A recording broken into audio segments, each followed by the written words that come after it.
संसार की सबसे शक्तिशाली वस्तु।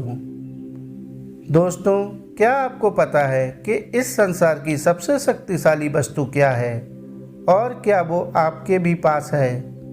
और अगर है तो क्या आप उसका प्रयोग करना जानते हैं? आइए इस कहानी के माध्यम से इन बातों को समझते हैं।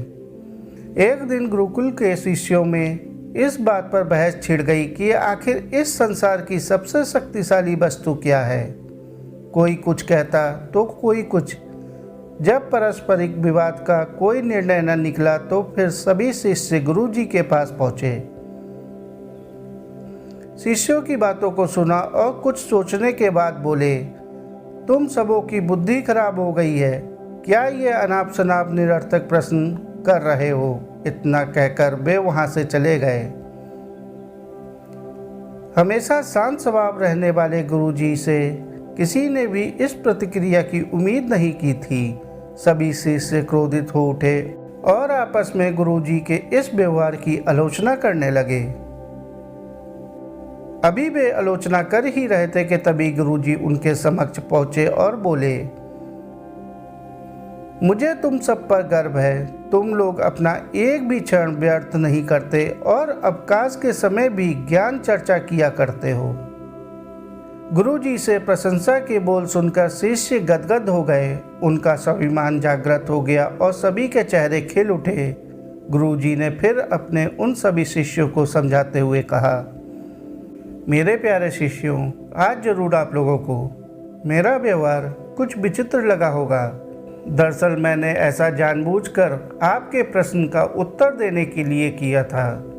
देखिए, जब मैंने आपके प्रश्न के बदले में आपको भला बुरा कहा तो आप सभी क्रोधित हो उठे और मेरी आलोचना करने लगे। लेकिन जब मैंने आपकी प्रशंसा की तो आप सब प्रसन्न हो उठे।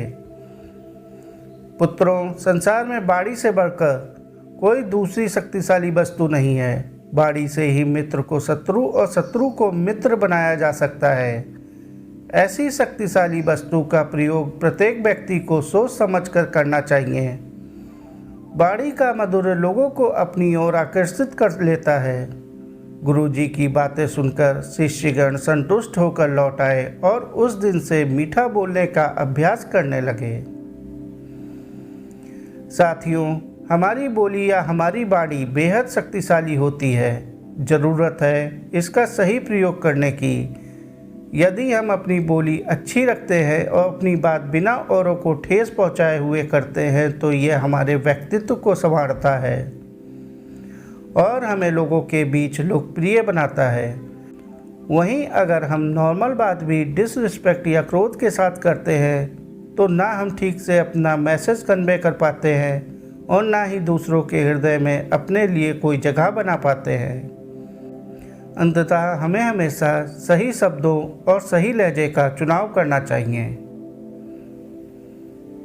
साथियों, कहानी को अंत तक सुनने के लिए आपका बहुत बहुत शुक्रिया। कहानी पसंद आई हो तो कहानी को लाइक और चैनल को सब्सक्राइब कर लीजिए। धन्यवाद।